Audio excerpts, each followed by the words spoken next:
Okay, so HSL/color. This is a really useful tool.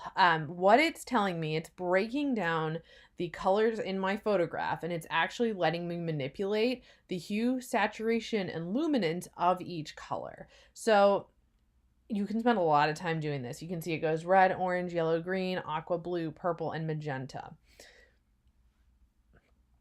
I can actually, and I'll show you, adjust all the reds in my picture. And this isn't a picture that has a lot of red in it. So if I bump the hue up all the way, I'm not going to see a big difference.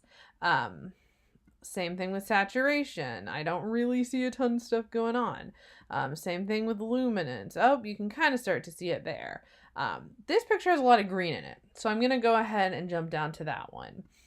If I start to slide my green slider to the right, it gets more blue. To the left, it gets more yellow.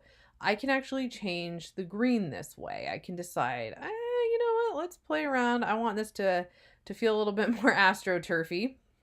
I'm going to move it plus 41. And then I can play with the saturation of it. So how vivid, like this is, really green. That fake grass that we kind of see everywhere.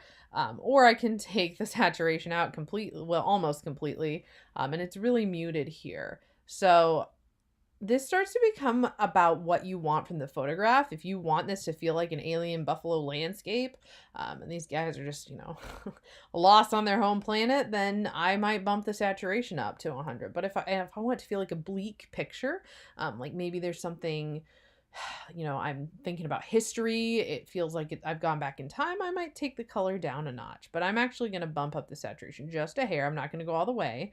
And the same thing happens with luminance. So you can see, depending on the lightness, like this is really light on the left, plus 100, really much darker on the right to negative 100. I'm actually going to say I'm going to take it down just a little bit to negative 13. And you can certainly change this around. You can already see how much this has changed the original picture. Things like oranges, look, we can see if I'm leaving this here, I'm actually going to then take my oranges, go all the way to the left, change that to a more orangey tone. Oof, if I take saturation all the way to 100, then we almost get like a very intense red. To the left, they get really almost, monochromatic buffalo. I'm going to move it up just a hair, but I don't want it to get too out of control. And then luminance again. So basically, hopefully you can see this. You can go through each individual color in your picture and adjust the type of purple it is, the saturation, and I should not just purple, the type of hue it is, the saturation, and the luminance. So it gives you more control. I think this is easier to do in Lightroom than it is to do in Photoshop. So you can really get some beautiful colors. I would encourage you, again, I'm not going to do every single one of these here. That's a lot of work. Some of them you're not going to see a lot of difference because there's not a lot of that color in the actual picture. You can see just a hair when I adjust blue, that shadow under the buffalo and his actual face becomes more green if I adjust blue. But that's about it. It's really subtle. So showing you some basic edits. I've shown you this HSL/color, the hue, saturation, luminance. I think that makes a huge difference. The very last thing I'm going to show you, and then we'll pause with Lightroom for this week, and you guys are going to try and get comfortable doing this stuff before I show you anything else, is if I want to crop my picture. There's a button right here on the left I've hit. It's called Crop Overlay. And right now, this picture's okay.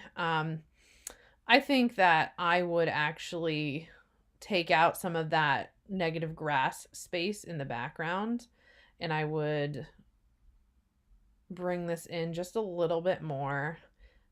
I'm going to actually expand it out a little bit. That's better. This zone to the left here that's I'm going to crop out was fairly dead space. It wasn't adding anything to the image. It just made the image feel more awkward and off center. So I'm going to go ahead and hit return, and it's cropped it.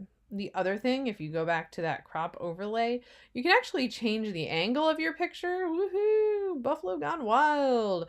I actually don't want to adjust the angle of this, but if your image is slightly skewed, that would be a good example of when I would change that. So I'm much happier with this picture than I was the original. So again, the nice thing about this picture, and you can see, is that I am making eye contact.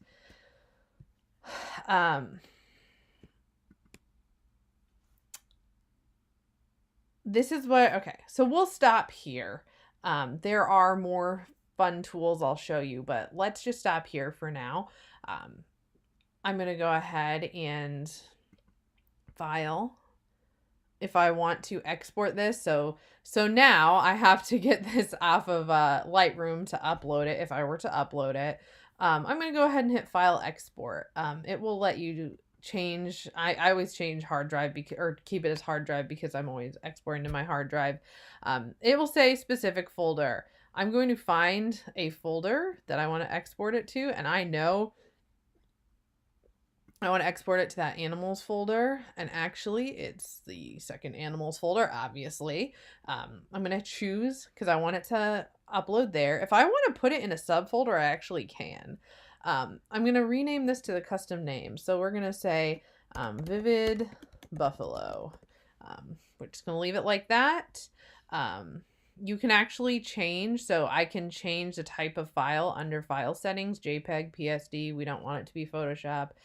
TIFF, DNG, or original. I'm going to leave it as a JPEG. You can change the quality by sliding this. I'm actually going to leave it at 100 right now.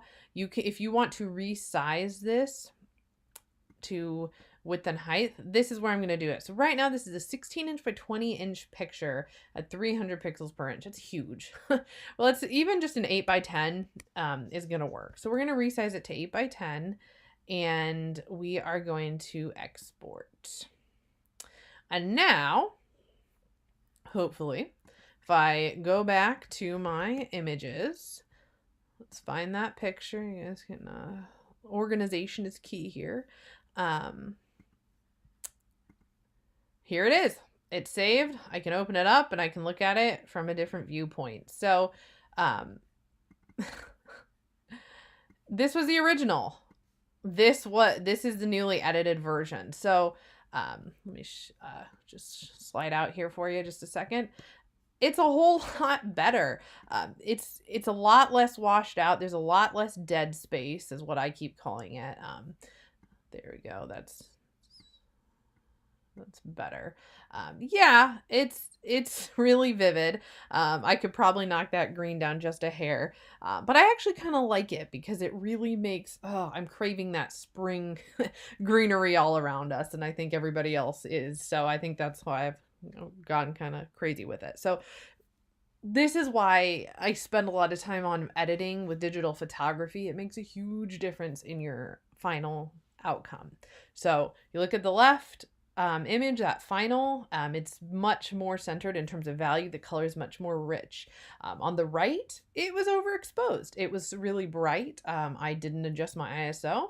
I probably could have, used a slightly different setting, but that's okay. That's why I came back in and I played around in Lightroom. So let me know what issues or questions you may have.